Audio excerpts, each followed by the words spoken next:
Morning heat was already rising off Victoria Island when Miss Adrienne Bello strode out of her marble-fronted home, her voice cutting through the quiet like broken glass. "Sam, move the car. You're standing there like you own the place." Sam didn't answer. He never did. His shoulders stayed straight, his breath controlled, even as her friends, stepping out of a luxury sedan, looked him over like he was part of the driveway. Inside the SUV, Adrienne leaned forward, lowering her sunglasses with a smirk. "Girls, wait till my birthday. I'm inviting him," she whispered.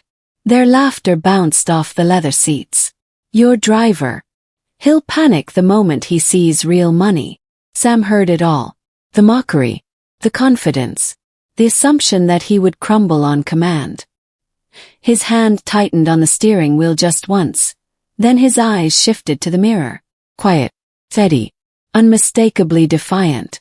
Adrienne saw that look, and for the first time her smile wavered, because something in Sam wasn't bending anymore. And when he finally walked into that party, the joke they planned would detonate in a direction none of them were ready for. Don't miss what happens next. Like the video and subscribe to Canada's Heartfelt Tales for more gripping stories.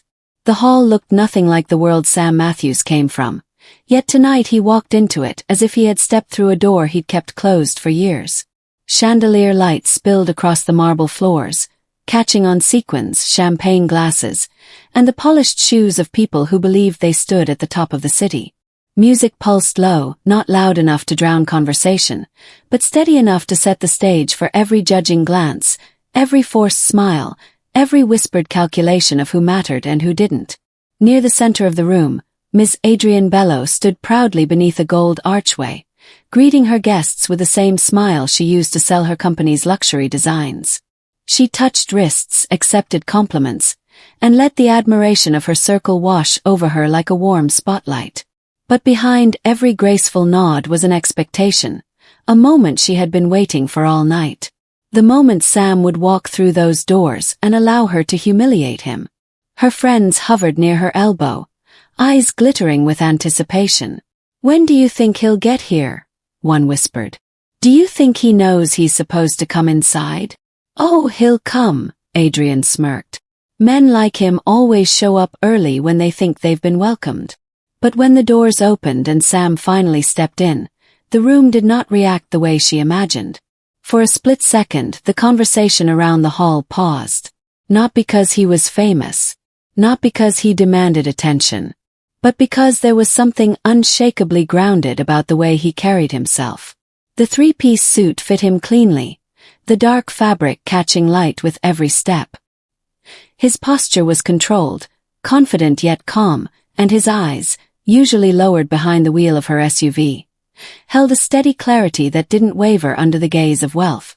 He wasn't here to be small. Adrienne's smile slipped. "No, absolutely not," she muttered, though no one heard her under the rising wave of murmurs. Sam continued forward, nodding politely at guests who somehow felt compelled to step aside for him.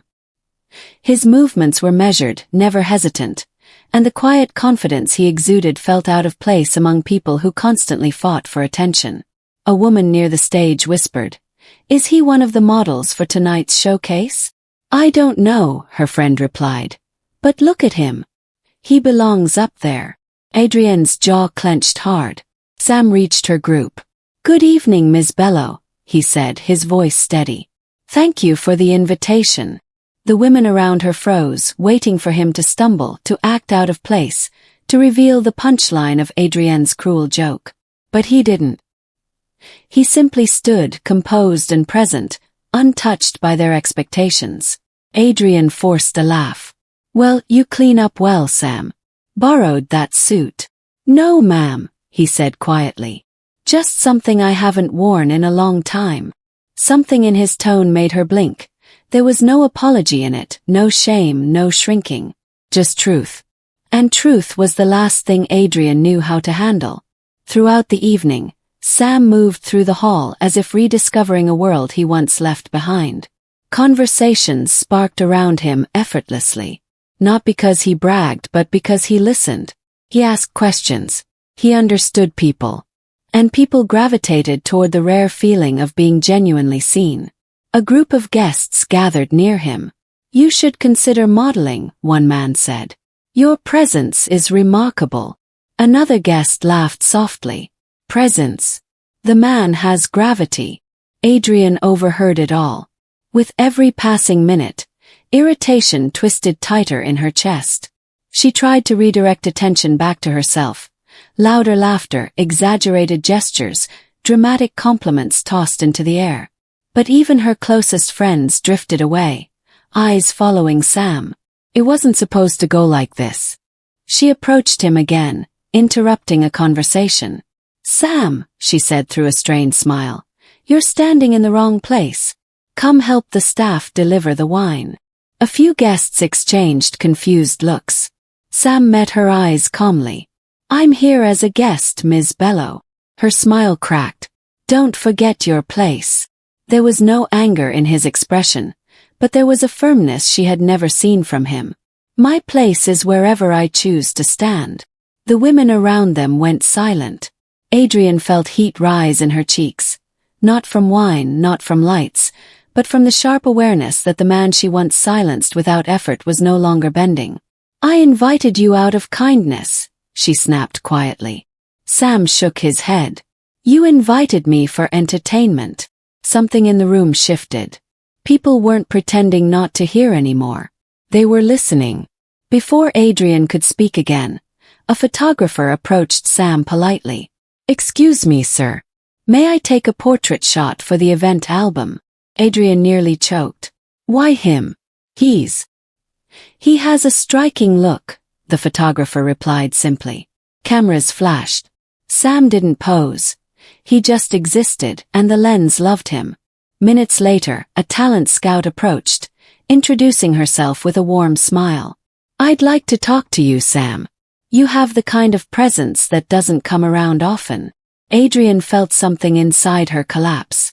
She stepped aside, watching helplessly as the joke she designed turned into an opportunity she couldn't control.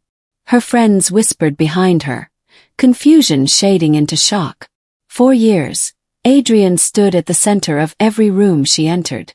But tonight she was fading into the background, and it terrified her. The scout handed Sam a card. "We're looking for someone exactly like you." Sam nodded. "Thank you. I'll consider it." Adrian stormed up to him after the scout left. "You think you're better than me now?" "No," he said gently.